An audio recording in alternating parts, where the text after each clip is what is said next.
سیدۃ نساء اہل الجنہ فاطمۃ رضی اللہ تعالی عنہا وسیدہ شباب اہل الجنہ الحسن والحسین رضی اللہ تعالی عنہما او کما قال رسول اللہ صلی اللہ علیہ وسلم صدق رسولہ النبی الکریم ونحن علی ذلک لمن الشاہدین والشاکرین والحمد للہ رب العالمین۔ میرے محترم دوستوں اور بزرگوں اور علماء کرام اور بزرگان دین اور میرے عزیز ساتھیوں اور پیارے بچوں اور محترم مائیں اور بہنیں اور بیٹیاں، پھر ایک مرتبہ ہم آن لائن پر ہیں اور جو علماء کرام کے بیانات کا سلسلہ جو فہرست آپ کے موبائل پر پہنچی ہوگی اس میں یہ آخری کڑی ہے جو مجھے مکمل کرنا ہے۔ بس اللہ کا کرم شامل حال رہے، دعا کریں اور آپ لوگوں کی توجہ رہے۔ یہ محرم مہینہ، اور آپ نے بہت سے علماء کرام اور اساتذہ علم و فضل کا الگ الگ محرم کے عنوان پر بیانات آپ نے سنے ہیں۔ اللہ تعالیٰ سارے علماء کے علم میں برکت عطا فرمائے اور اللہ ہم کو تمام کی باتوں پر عمل کرنے کی توفیق عطا فرمائے۔ سب سے پہلے میں یہ کہوں گا کہ یہ مہینہ بہت مبارک مہینہ ہے، یہ فرحت کا مہینہ ہے، یہ خوشی کا مہینہ ہے، یہ سرور کا مہینہ ہے، یہ انبساط کا مہینہ ہے، یہ ہمارا نئے سال کا آغاز ہے، یہ اسلام کا نیو ایئر ہے۔ اللہ تبارک و تعالیٰ یہ مہینے سے لے کر آخری مہینے تک ہم سب کو عمل کی توفیق عطا فرمائے اور اللہ سب کی روزی میں برکت عطا فرمائے۔ اللہ تبارک و تعالیٰ نے اس مہینے کو محترم مہینہ کہا ہے۔ اللہ نے قرآن کریم میں فرمایا فیہا اربعۃ حرم، اللہ تبارک و تعالیٰ نے یہ محرم مہینے کو بہت ہی محترم مہینہ کہا ہے۔ اور میں آپ کو جلدی جلدی بتا دوں کہ یہ محرم مہینہ اتنا پیارا مہینہ، اللہ کی قسم اتنا پیارا مہینہ، اور اس مہینے میں اتنے واقعات معلوم نہیں کہ تاریخ کی کتابوں میں اور حدیث کی کتابوں میں اور علماء کرام نے اپنے بڑے بڑے تصانیف میں معلوم نہیں محرم کے کئی واقعات کا ذکر کیا ہے۔ میں آپ کو فہرست کے طور پر کچھ واقعات کی طرف اشارہ کرتا چلوں۔ آپ جتنے بیٹھے ہوں گے سب یہ توجہ رکھنا کہ یہ جو واقعہ کا اشارہ میں کر رہا ہوں وہ واقعہ الحمدللہ ثم الحمدللہ یہ محرم مہینہ ہے۔ جیسے کتابوں میں لکھا حضرت آدم علیہ السلام کی توبہ قبول ہو گئی وہ محرم مہینہ، حضرت نوح علیہ السلام کی کشتی کنارے لگ گئی وہ محرم کا مہینہ، حضرت ابراہیم علیہ السلام کو دہکتی ہوئی آگ سے نکالا گیا وہ محرم مہینہ، حضرت یوسف علیہ السلام کو کنویں سے باہر نکالا گیا بولو محرم کا مہینہ، حضرت یونس علیہ السلام کو مچھلی کے پیٹ سے باہر نکالا گیا بولو وہ محرم کا مہینہ، حضرت عیسیٰ علیہ السلام بغیر ابا کے پیدا ہو گئے محرم مہینہ، حضرت عیسیٰ علیہ السلام کو آسمانوں پر اٹھایا گیا وہ محرم مہینہ، حضرت سلیمان علیہ السلام کو مملکت مل گئی وہ محرم مہینہ، حضرت داؤد علیہ السلام کی توبہ قبول ہوئی محرم مہینہ، حضرت ایوب علیہ السلام کی توبہ قبول ہوئی محرم مہینہ، بلکہ میرے پیاروں آسمانوں پر پہلی مرتبہ بارش آئی محرم مہینہ، آسمانوں پر پہلی مرتبہ ستارے جگمگانے لگے، آفتاب و مہتاب جگمگانے لگے وہ محرم مہینہ، بلکہ یوں کہو کہ نواسۂ رسول حضرت حسین رضی اللہ تعالیٰ عنہ کربلا کے میدان میں شہید ہوئے وہ محرم کا مہینہ، حضرت عمر رضی اللہ تعالیٰ عنہ کی شہادت ہوئی وہ محرم کا مہینہ، اور ہم سب کے بہت ہی بڑے امیر کارواں پیران پیر عالم ربانی فیض سبحانی خواجہ معین الدین چشتی رحمت اللہ علیہ اجمیر تشریف لائے وہ محرم مہینہ۔ تو محرم مہینہ بہت بڑے بڑے کمالات والا مہینہ ہے، جمالات والا مہینہ ہے، اور یہ فرحت کا مہینہ ہے، خوشی کا مہینہ ہے۔ عجب ہے کہ لوگ اس مہینے کو غم کا بناتے ہیں یا ماتم کا مناتے ہیں، بہت افسوس ہے کیونکہ جتنے واقعات ہم کو ملتے ہیں سب خوشی، فرحت، انبساط، سرور کی طرف اشارہ کر رہے ہیں۔ حضرت حسین رضی اللہ تعالیٰ عنہ بھی میدان کربلا میں شہید ہوئے، اتنا پیاری شہادت کی موت ہے، اتنی پیاری شہادت کی موت ہے کہ باقاعدہ اللہ تبارک و تعالیٰ فرماتے ہیں کہ جو شہید ہوتا ہے وہ مرا ہوا نہیں ہوتا ہے، وہ مردہ نہیں ہوتا ہے، بلکہ وہ زندہ ہوتا ہے، اور اتنا پیارا زندہ ہوتا ہے کہ صبح ہوتی ہے، شام ہوتی ہے، اس کی قبر میں جنت کا دسترخوان بچھایا جاتا ہے۔ اللہ تبارک و تعالیٰ چوتھے پارے میں فرماتے ہیں وَلَا تَحْسَبَنَّ الَّذِينَ قُتِلُوا فِي سَبِيلِ اللَّهِ أَمْوَاتًا بَلْ أَحْيَاءٌ عند ربهم يرزقون۔ اللہ تبارک و تعالیٰ فرماتے جو میرے راستے میں شہید ہو جائے اسے مردہ نہیں کہنا، وہ زندہ ہے، صبح ہوتی ہے، شام ہوتی ہے، ان کی قبر میں جنت کا دسترخوان بچھایا جاتا ہے۔ تو میرے پیاروں بہت خوشی کا مہینہ، لیکن اس مہینے میں مجھے بہت جلدی بات ختم کرنا ہے، تو یہ کہنا ہے کہ یہ مہینے میں جو سب سے عجیب و غریب واقعہ آیا جو ہمارے مسلمانوں کے ساتھ بہت اہمیت رکھتا ہے وہ حضرت موسیٰ علیہ السلام کا واقعہ ہے۔ میں بہت شارٹ میں بتاؤں گا کہ حضرت موسیٰ علیہ السلام کو جب اللہ حکم دیتے ہیں کہ سارے بنو اسرائیل کو لے کر آج راتوں رات آپ کو فرعون کے ظلم سے بھاگنا ہے۔ فرعون بہت ظلم کرتا تھا، بچوں کو ذبح کرتا تھا، عورتوں کے اوپر حملہ کرتا تھا، مردوں کو قتل کرتا تھا۔ اللہ تبارک و تعالیٰ کا حکم آتا ہے کہ موسیٰ سارے بنو اسرائیل یعنی اپنی قوم کو لے کر راتوں رات آپ کو فرعون کے ظلم سے نکلنا ہے۔ حضرت موسیٰ علیہ السلام جب پہاڑ سے اترے ہیں نا، کوہ طور سے اترے ہیں، تو سوچا کہ ایک رات میں سب کو جمع کرنا، اور ان کی تعداد کوئی 70,000 بتا رہا، کوئی 80,000، کوئی 90,000، کوئی 1,00,000 لوگوں کو لے کر راتوں رات یہاں سے چلنا، یہ تو بڑا مشکل کام ہے۔ اللہ تبارک و تعالیٰ کی طرف سے آواز ہے یہ موسیٰ سب کو جمع کرنا تمہارا کام ہے، اور سب کو راتوں رات یہاں سے نکالنا ہمارا کام ہے۔ ہمارا یقین ہے کرنے دھرنے والا کون ہے؟ اللہ ہی ہے۔ ہمارا یقین ہے کرنے دھرنے والا کون؟ اللہ ہی ہے۔ حضرت موسیٰ علیہ السلام، میں بہت شارٹ میں جا رہا ہوں، حضرت موسیٰ علیہ السلام نے سب اپنی قوم کو جمع کیا اور راتوں رات حضرت موسیٰ علیہ السلام سب کو لے کر چلے۔ آپ کو معلوم ہوگا جب چل رہے تھے نا تو کتنے لوگ گھبرا رہے تھے، کیونکہ 1,00,000 کا مجمع جس میں مرد بھی، عورتیں بھی، بچے بھی، اور جانور بھی، اور سواریاں بھی، اور کپڑے بھی، اور برتن بھی، اور چھوٹے دودھ پیتے بچے بھی، سب سارے کے سارے جا رہے ہیں، اور حضرت موسیٰ علیہ السلام آگے ہے، اور راستے بھر میں فرعون کی پولیس نظر آ رہی ہے، سرکاری لوگ نظر آ رہے ہیں، اور قوم گھبراتی ہے کیونکہ 1,00,000 کا مجمع ایک گلی سے تو گزرنے والا نہیں، کوئی اس گلی سے گزر رہا، کوئی وہ راستے سے گزر رہا، لیکن حضرت موسیٰ علیہ السلام نے فرمایا کوئی فکر مت کرنا، آج چلنا ہمارا کام ہے، اور ان سارے پولیسوں کو اندھا کرنا یہ اللہ کا کام ہے، ہم آگے بڑھتے جائیں گے۔ اب دل میں سبحان اللہ بولو، وہ کیسا منظر ہوگا جو رات کے سناٹے میں آگے سیدنا کلیم اللہ حضرت موسیٰ علیہ السلام اور پیچھے اتنا بڑا یہ بنو اسرائیل کی جماعت جو پیچھے چل رہی ہے۔ ایک جگہ ہے جہاں حضرت موسیٰ علیہ السلام تھوڑا ہچکچائے کہ اب کہاں جانا، رائٹ میں جانا کہ لیفٹ میں جانا، کیونکہ 2 موڑ آ گئے۔ بس حضرت موسیٰ علیہ السلام نے کہا چلو اس طرف سے چلو۔ اب آگے حضرت موسیٰ علیہ السلام اور تقریباً 70,000 سے لے کر 1,00,000 تک کا مجمع وہ پیچھے چلتے گئے، لیکن اللہ کی قدرت بھی تو دیکھے، سامنے سمندر آ گیا۔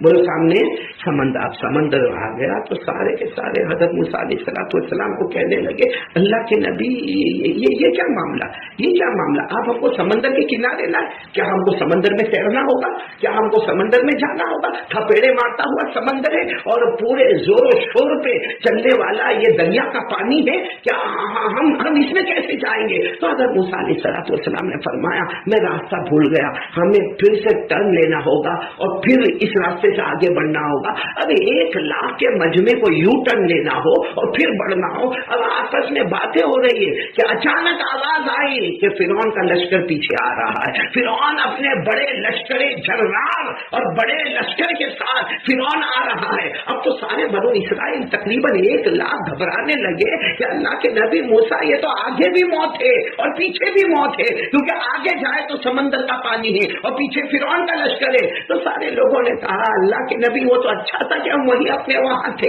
بھلے ظلم ہوتا تھا نا، مردوں کو مارا جاتا تھا، عورتوں کو مارا جاتا تھا، لیکن ہم اپنے گھر میں تو تھے، یہاں تو آپ نے ایسے بھور میں ہمیں کھڑا کر دیا کہ آگے بھی موت ہے اور پیچھے تو فرعون کا لشکر ہے جو ہمارے ٹکڑے ٹکڑے کر دے گا. میرے پیاروں اور میری ماؤں اور بہنوں، ایسے وقت میں حضرت موسیٰ علیہ السلام نے دونوں ہاتھ اٹھائے. اللہ کیا کرنا، اللہ کرنا تو کیا کرنا. اللہ نے اتنے پیار سے فرمایا موسیٰ تمہارے ہاتھ میں کیا؟ تو حضرت موسیٰ علیہ السلام نے فرمایا آسا. بھائی لکڑی ہوگی یا ڈنڈا ہوگا، عربی میں اس کو کہتے ہیں آسا.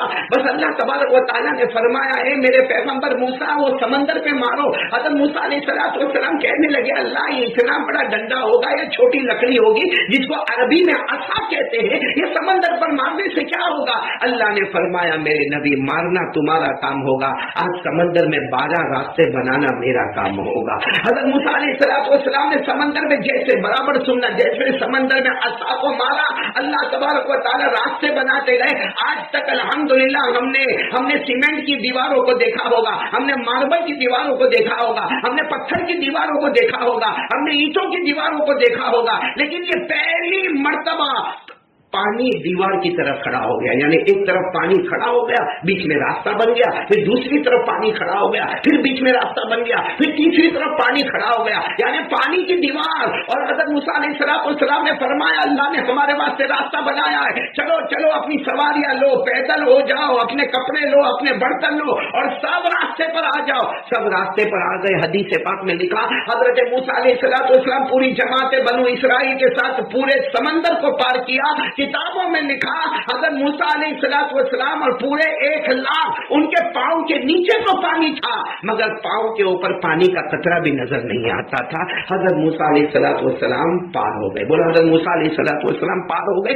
اسی کو قرآن کریم میں کتنے پیار سے اللہ نے فرمایا فَأَوْحَيْنَا إِلَى مُوسَىٰ أَنِ اضْرِب بِّعَصَاكَ الْبَحْرَ فَانفَلَقَ فَكَانَ كُلُّ فِرْقٍ كَالطَّوْدِ الْعَظِيمِ. اللہ تبارک و تعالیٰ فرماتے ہیں ہم نے موسیٰ سے کہا اپنی عصا کو سمندر میں رکھے. حضرت موسیٰ نے اپنی عصا کو سمندر پر مارا، سمندر پھٹ گیا اور دیواریں کھڑی ہو گئی، پانی کی دیواریں کھڑی ہو گئی. حضرت موسیٰ بنو اسرائیل کے ساتھ پار ہو گئے. ہم سب کا عقیدہ ہے یہ پار کرانے والا کون؟ اللہ ہی. اور یہ سمندر کو پھاڑنے والا کون؟ اللہ ہی. اور سمندر میں راستے بنانے والا کون؟ اللہ ہی. اب پیچھے فرعون کا لشکر آ رہا تھا، اس کے گھوڑوں کی ٹاپوں کی آواز سنی جا رہی ہے اور بڑے زور و شور کے ساتھ فرعون کا لشکر آ رہا. جب فرعون کا لشکر سمندر کے قریب آیا اور راستوں کو دیکھا تو فرعون نے کہا یہ میرا کمال ہے، یہ میرا کمال ہے. کیونکہ وہ اپنے آپ کو خدا سمجھ رہا تھا. وہ کہنے لگا یہ میرا کمال ہے، میری وجہ سے سمندر میں راستے بنے. سب فوجیوں نے سمجھایا، جتنے ان کے ساتھ میں تھے سب نے سمجھایا بادشاہ آپ کا کمال نہیں، وہ حضرت موسیٰ کا کمال ہے جو آگے گئے ہیں، یہ سمندر میں راستے بنے. تو اس نے کہا نہیں میرا کمال ہے، چلو اپنے گھوڑے کو سمندر میں ڈالو. اب فرعون نے اپنے پورے لشکر کے ساتھ جیسے گھوڑوں کو سمندر میں ڈالا اور گھوڑوں کے ٹاپوں کی آواز آئی اور گھوڑے دوڑنے لگے یہاں تک کہ سمندر کے بیچ میں پہنچے. اللہ کا حکم ہوا پانی کو واپس اپنی جگہ پر آ جا. پانی واپس اپنی جگہ پر آیا. سب کے سب ڈوب گئے، سب کے سب برباد ہو گئے، سب کے سب تباہ ہو گئے. اور آپ کو معلوم ہوگا قرآن پاک میں 11ویں پارے میں لکھا کہ حضرت فرعون کے پیٹ تک پانی آیا، کمر تک پانی آیا، سینے تک پانی آیا، گلے تک پانی آیا، گلے تک پانی آیا، گلے کے اوپر پانی آیا. جب فرعون کو معلوم ہوا کہ اب میں ختم ہو گیا، برباد ہو گیا اور میں مر گیا، میری موت آ گئی، تو جب اس کے چہرے تک پانی آیا تو اس نے زور سے کہا میں موسیٰ پر ایمان لایا، میں موسیٰ کے پیدا کرنے والے اللہ پر ایمان لایا. اللہ تبارک و تعالیٰ نے بڑے عجب انداز میں فرمایا اے فرعون اب توبہ مت کر، اب ہم نے تیری توبہ کا دروازہ بند کر دیا ہے، اب ہم نے تیرے توبہ کا دروازہ بند کر دیا. قرآن کریم میں فرمایا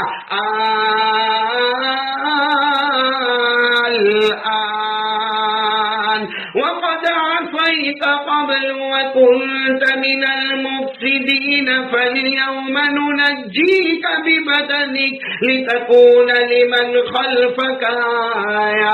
اللہ تبارک و تعالیٰ فرماتے فرعون اب تیرے توبہ کا دروازہ بند ہو گیا، تو بڑا نافرمان بن گیا. اللہ اتنے غصے میں اللہ نے فرمایا فاليوم ننجيك ببدنك لتكون لمن خلفك آية. اللہ نے فرمایا فرعون تو ظالم تھا، ہمارے یہاں ظلم برداشت نہیں ہوتا، تیری لاش نہ زمین قبول کرے گی نہ آسمان قبول کرے گا.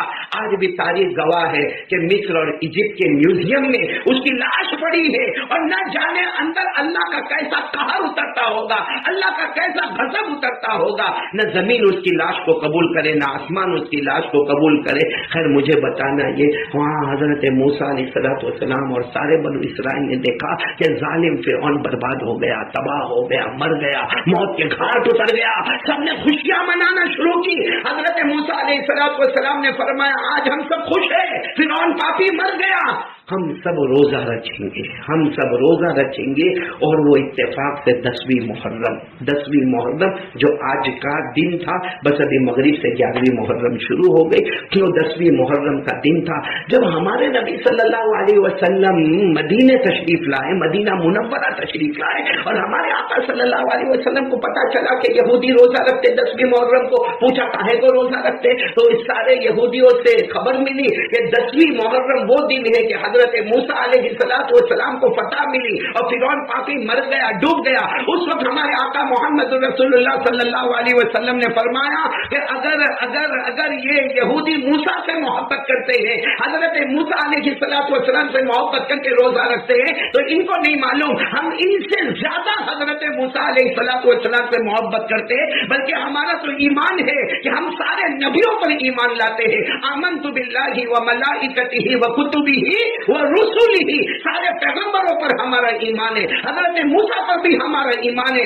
اگر ان کی خوشی ہے تو ہماری بھی خوشی ہے. اگر وہ روزہ رکھتے ہیں تو میں میری امت کو بھی کہتا ہوں کہ روزہ رکھے, لیکن یہودیوں سے مشابہت نہ ہو جائے. اس لیے ہمارے آقا صلی اللہ علیہ وسلم نے فرمایا 2 روزے رکھنا, 9ویں 10ویں یا 10ویں اور 11ویں. تو ہمارے جن بھائیوں بہنوں ماؤں نے روزہ رکھا, اللہ سب کے روزے کو قبول فرمائے, روزے کا اجر عطا فرمائے. جنہوں نے سیٹرڈے سنڈے رکھ لیا معاملہ مکمل ہو گیا, اور جنہوں نے آج رکھا ہوگا سنڈے تو کل ایک دن اور منڈے روزہ رکھ لے تو 10ویں 11ویں والے بات پر عمل ہو جائے گا.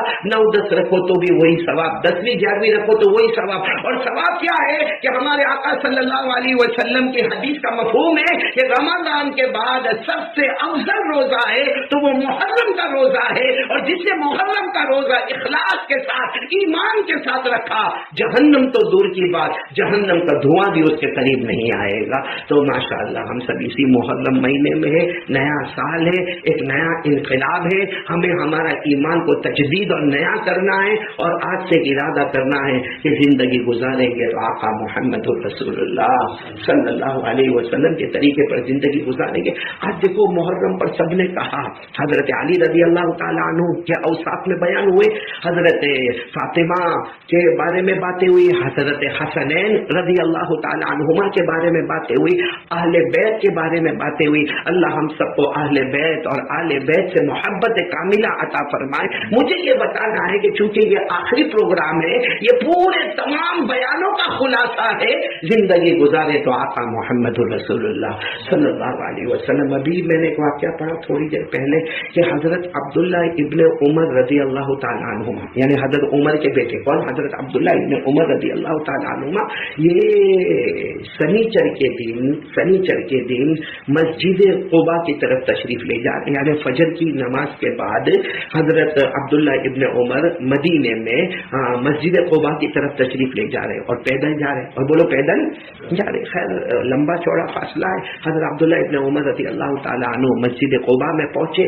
جو نمازیں ان کو ادا کرنی وہ نمازیں ادا کی, اور واپس پیدل آنے لگے. بولو واپس پیدل آنے لگے. اب واپس پیدل آنے لگے تو راستے میں ایک صحابی نے دیکھا جو بالکل جوان, انہوں نے دیکھا کہ یہ عبداللہ ابن عمر, اور وہاں قباء سے پیدل چلے آ رہے. تو انہوں نے اپنی سواری, ان کے پاس کھچر تھا, غالباً وہ صحابی کا نام حضرت مسور, بولو کیا نام ہے, حضرت مسور تھا. ان کے پاس ایک کھچر تھا, وہ کھچر کو دوڑاتے حضرت عبداللہ ابن عمر کے پاس آئے, اور بوڑھے آدمی کو چچا کہا جاتا ہے, تو کہا چچا جان آپ ایسے پیدل جا رہے ہو, میرے پاس سواری ہے نا, اب میری سواری پر بیٹھ جائے نا, کیونکہ ہم جوان